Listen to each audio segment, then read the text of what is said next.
Shalom YouTube and welcome back to Evil Chronicles Publishing. On today's segment, we're going to be doing a shadow duel and displaying the new structured deck, the Tenacious Lightningbolt. I've grown to be a fan of this deck. It's really complex because everything about this deck is utilizing cards from the grave. Alright, so you want to get as many Lightningbolt cards in the grave as possible so you can unleash great powers, great abilities, great commands to pretty much destroy your opponent's board. Alright, and I do actually have Bullock offering cards to help me do so. Alright, so let's go ahead and show you how this deck works. Let me go ahead and set up my board first. Yeah, I'm a big fan of this game mat as well. Lightningbolt. Alright, so let's go ahead and shuffle. Make sure we got everything. Yeah. Now, companions go in here. And the UGs go in the deck, but I don't have any UGs at the moment for this deck. So let's go ahead and get started. Shuffle the deck. I need some new sleeves. These are kind of old. That's why they're kind of sticky. They're not sliding properly. We get some next week, go to the Coliseum of Comics and pick up a couple new packs for the sleeves. Oh, my allergies, excuse me guys. But here we go. Let's go ahead and cut the deck. And let's deal 1, 2, 3, 4, and 5. Let's see what we got. See if we want a mulligan. Actually, no, I'm going to keep this hand. I like this hand. So we got 2 offering cards, we got 2 arsenals, and 1 beast. You know, it's an OC3 as well. So on the 3rd turn, I got somebody who's guaranteed to get on the field. Alright, so let's say we go first. So we're going to function step 1 and draw. And we'll just pull the Tola. Alright, so first things first, I'm going to place a Bullock and a support. And we're going to...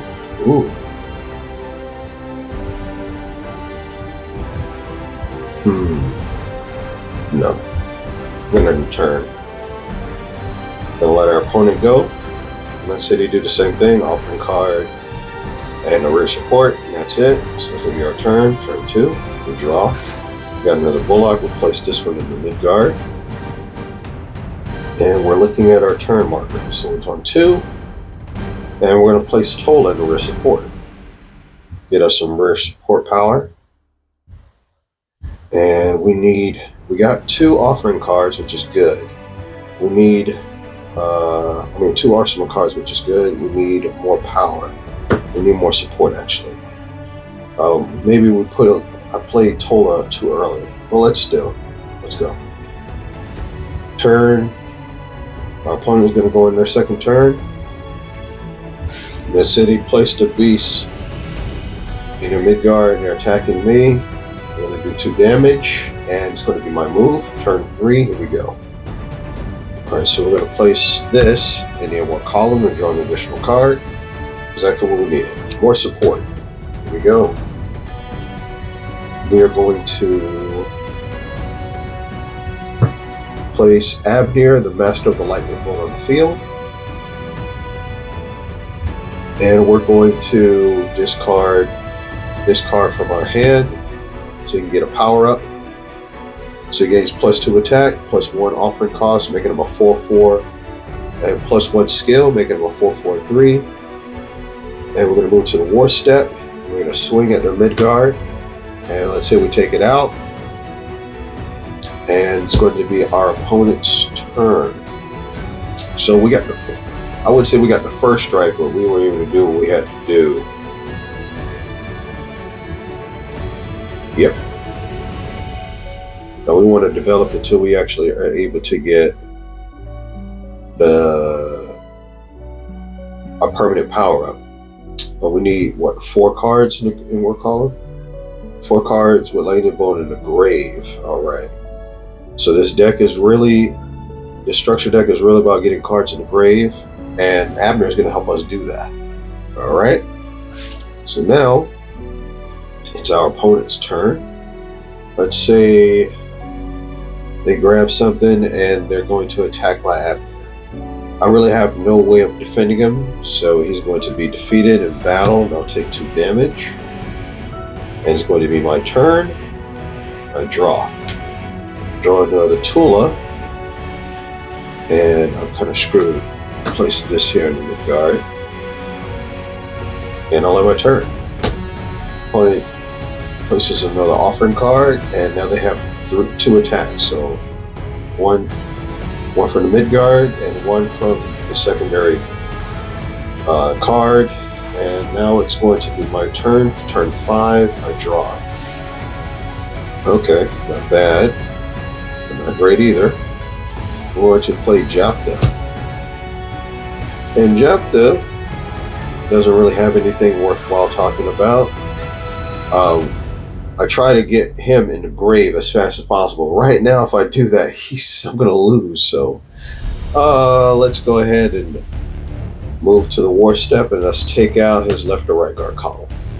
Now that they're just left with their mid guard, we're going to end our turn, going to the 6th turn on our next turn. So now they're going to attack me, and I'm going to block it.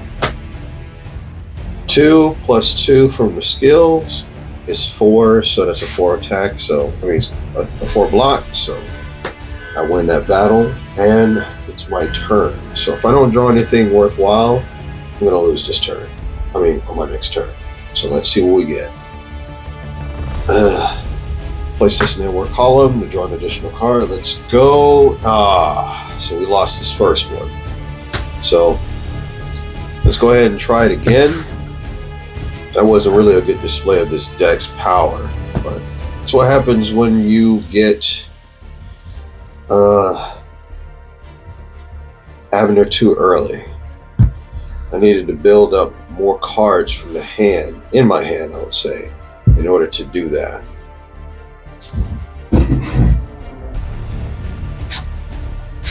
Alright, let's try this again. Hopefully we get a better hand next game. I'm going to shuffle up.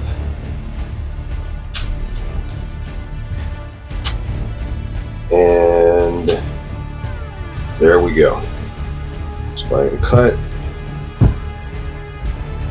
Shadow duels are good because it allows you to see how your deck performs. And all you have to do is pretty much have a good imagination, dictate what you think the opponent is going to do, and be harder on yourself than you think your opponent would be. Don't give yourself any leeway, and technically you'll actually get better with the deck. Alright, here we go. 1, 2, 3, 4, and 5. Let's see what we get. Alright, so we got, finally, we got Barak. We got Japta, which I said we want to get him in the grave as fast as possible. We got Gideon this time. We got 2 arsenal cards. We got no offering cards. However, I'm not going to let that mess with me because I really need every card in my hand right now. Actually, I don't. I don't need this one. So I'm going to mulligan that one back to the deck. Draw one from the top. Yeah, look at that. Alright, so I'm going to go ahead and start back over. Reset the game field. And we're going to go second this time. Alright, let's say our opponent goes and they play an offering card in their rear support. And they're in their turn. Turn 1, and I draw. Look at that. Lightningbolt rod. I got 2 of those, which is good. But I'm going to place an offering in my mid-guard. And I'm going to place this Gideon in my mid-guard. Alright? And this allows me to activate my Lightningbolt rod. I have to have, well, technically, let me see. I don't think I can. Let me see. It says activate this card only if you have 1 offering or Lightningbolt card in your group. Oh, yeah, I can. As long as I have a Lightningbolt or offering card in my grave or in my mid-guard, my inward column, I can actually activate it. So this allows me to search my heaven for a arsenal card with Lightningbolt in its name. So what we're going to do is we're going to actually get, let's see, Lightningbolt, Lightning Shield. So I think the best move was to get another Lightning Rod and keep activating them until I actually get 3 in the grave, but I got a plan. Alright. And I will end my turn. So now the opponent's going to play another offering card, place it in their rear support, and place a beast in their rear support as well, and in their turn. So now, it's my second turn, and I draw. Oh, look at that. Drew Abner. Abner's really good, but I can't really use him right now, because he'll pretty much be put in the grave soon. So, what we're going to do is we're going to place this in our column, draw an additional card, and no, I thought it was going to be an offering card, because we need more offering cards. We only got 1 on the field, and that's not going to help us, because we don't actually have support, we can't play our beasts. And we're going to end our turn. So now the opponent can actually start attacking them. And that's what I'm going to have him to do. So, the opponent is going to attack me. I'm going to take that damage.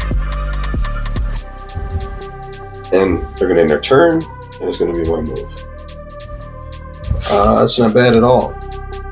But I can't activate this until the function step 2. So, what I'm going to do is activate Lightningbolt Rod. And I got 1 in a grave. So, we're going to do what I should have done before, was to get another Lightning Rod. I'm going to activate it. Might as well, right? So I'm going to actually have to shuffle and then do all this stuff all over again. And get another Lightningbolt, Lightning Shield. This goes to the grave. Now I have 3 lightning rods in the grave, which is awesome. Exactly what I needed.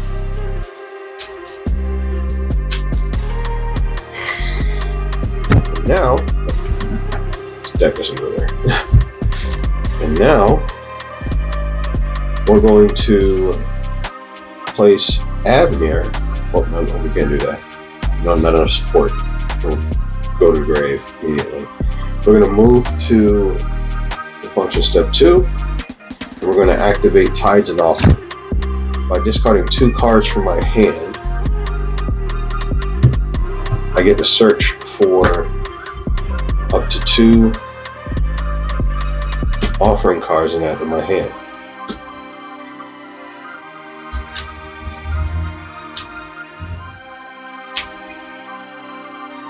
Now, I should have got the goats, but this is just a way of showing you how the deck works. But in this case, you will want to get 2 goats. And my opponent gets to draw, and you get +1 manure left, which they haven't lost any yet. So, now it's going to be their turn. They're going to place another beast on the field, so they have 2 attackers, and they're going to attack me. But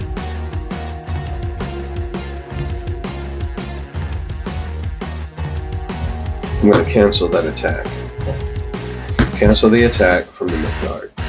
And they're going to attack again, which is fine. I'll take 1 damage. 2. And that's my move. So now I draw. Now, place a bullock in midgard. Now, what we can do is... let's see.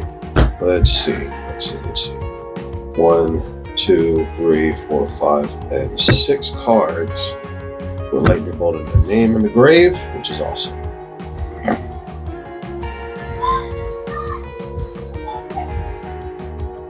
Two and 4, that won't work. Oh man, I need more support, I feel.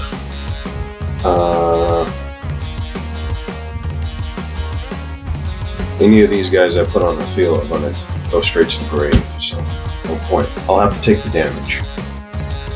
Now, my opponent's going to attack me twice. one with Midgard, one with their secondary beast, and they're going to return. So now I'm going to draw. Now I can show you what this deck can do. I'm going to place this here in Midgard, and we're going to send this. Well, first, excuse me.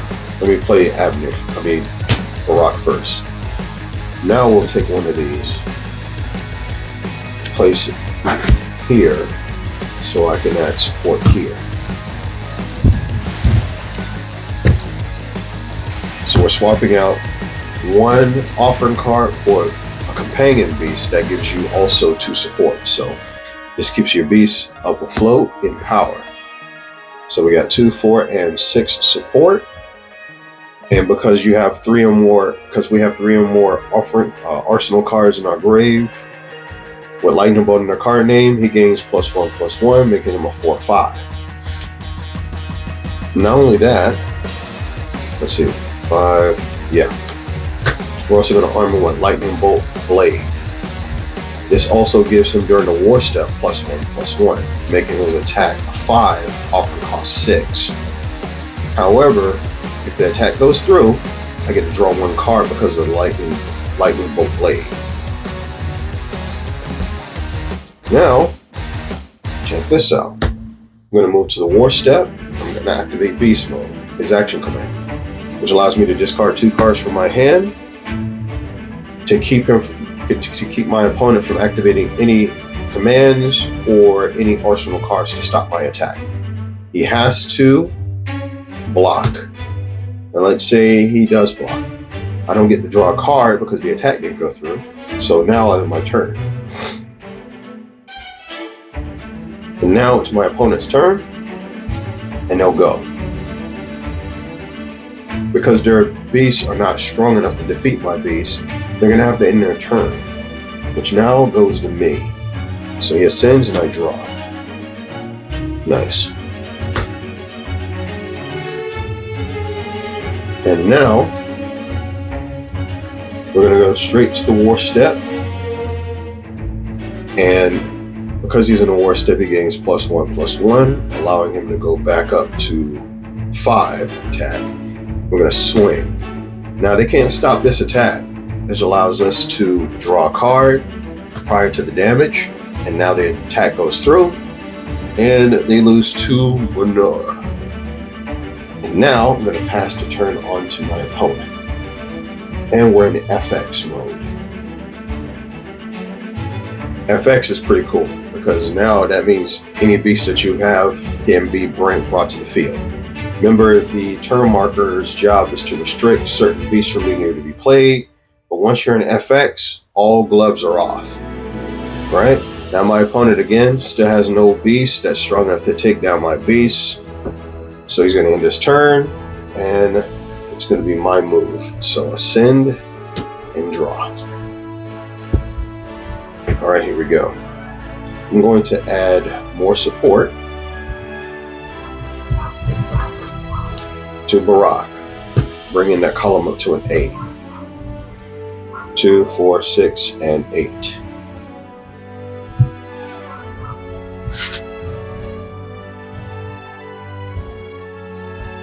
And here we go. Moving to the war step. We're going to swing. Let's say they're going to block this one. I don't get the draw. My turn is over. Now my opponent's turn. Now they're going to actually bring forth something that's worthwhile having on the field. However, they still can't attack me because their attacks are not high enough. However, they're able to they have the hand cost now to block from. Pretty much keep me from taking them out. Let's see if it's going to last. Now it's going to be my move. Barak ascends and I draw. And now we're going to place a block in the rear support. We're going to bring forth Tola. Now what Tola does is when we're in the FX, he allows, once I go to the war step, I get to draw 3 cards, and my guard column gains +2/+2/+1. Brings his attack from a 4, 5, 6, 7. So he'll be a 7/7. I have enough support to keep him up, because during the war step he gets +1/+1 from the sword. He gains +1/+1 from his own command by me actually having 3 or more arsenal cards with Lightningbolt in the grave. So with just the sword alone and his own command, he's a 5 attack and 4, 5, 6 offering cost. So 5 attack, 6 offering cost. So 6, 7, 8, and 5, 6, 7. So now his attack is a 7, offering cost 8. He doesn't have a skill, so there's no need to try to boost that. You have to have a skill column there to increase your skill. All right, so we're going to move to the war step. Prior to damage, we have to draw 3 cards. So now we get to fill our hand back up, because we had to use our hand earlier to get rid of some cards. Get our deck moving. I told you this deck is really slow. However, once it starts picking up, which you notice I'm in the red. When you're in the red, the cool thing is you don't actually have to pay an offering cost to activate your action command. So watch this. I activate beast mode, and I've already drew the card, so now we're going to attack. So now our opponent has to block, but they don't have enough cards in their hand to block. Well, they do, they probably just don't want to. Because now if they waste their cards that they have in their hand instead of giving up the beast that's on the field, they might not actually be able to use a strategy. Like what I would do, depending on the deck that I'm using, I would actually sacrifice the beast that's in the guard column, depending on what I have in my hand. Let's say he only has blockers in his hand. If you have blockers in your hand, and you have an attacker on the field, it's best to protect your attacker, because you won't have a chance still. All right? So, but they don't actually have enough blockers to block me. I'm attacking with 7. Usually you have a beast that's in a red support. The skill is going to be a 2 or a 3. The cards you're blocking with normally is going to have a skill of 2. So even 2 and 3 would be 5. I'll still break through because my attack is 7. So the attack goes through, plus I get to draw a card from the sword. Right? And now I'll end my turn. So now the opponent is going to have to try to draw a protector, something. And let's say they get something. They get something that actually can attack me. So now, remember this right here, this card command is only active. Well, actually, it stays that way, right? Yeah, it's PX. So with this one, his attack still remains at 5. He only gets to +1. Well, excuse me. He gets +1/+1 from his own command, which makes him a 4/5, right? And his attack goes up by 2, making his attack what? 5, 6, 7. So he's a 7 attack right now, right? I believe so. 3, 4, 5, 6. No, he's a 6. Excuse me, 6 attacker right now. During the time when I attack, I get a power boost from this. But by it being my opponent's turn, my attack drops down by 1 because I'm not in a war step. So let's say his attack is 5. Arms it with a sword, right? And he's going to attack with 6. So now he has enough to break through. I'm going to block with 2 of these. Add these 2 skills with this skill here, which is a 6. It's a successful block. All right, these go to the grave. And now it's my opponent's turn. It's my turn. So from step 1, Barak ascends, and I draw. And what we're going to do is add more support. So it's always good to have support. So now the support is what? 2, 4, 6, 8, 10. All right. Got 10. Let's see. I haven't activated my Bullock ability. It says if you have 4 more Bullock offering cards in the same beast column, which I do, and 3 or more cards in your hand, which I do, it says you can decrease one of your opponent's Midgards by -2, -1, -1. So now their attack goes from a 5 down to down from a 6 to a 3, right? 6 -2, 4 actually. Go down to a 4. So now my attack is still 7. Their attack, they lose 2 because of my ability for the Bullock. And now I'm going to move to the War Step, and I'm activating Beast Mode. Because I'm in the red, I don't actually have to pay a hand cost to activate my action command. And my sword gives me +1, bringing this attack up to 8. No, 7, excuse me. And I'm going to attack. Prior to the damage, I get to draw 3 cards, 2 and 3, and 1 from the sword, which is 4. All right. And we're going to organize our hand. There we go. And let's see if our opponent can stop us. He can't. The attack goes through. Right? And we're going to end our turn. They're going to give up because they have no way of stopping my beast, because they don't have any beast strong enough to take him down. All right? So they're going to give up, and this deck wins because, like I said before, the deck, the name of the game is getting Barak on the field, getting at least 3 arsenal cards with Lightningbolt in their card name in the grave, right? And you can always get her because companions never go in the deck, so you don't have to worry about that. And you have your Barak, and of course your support.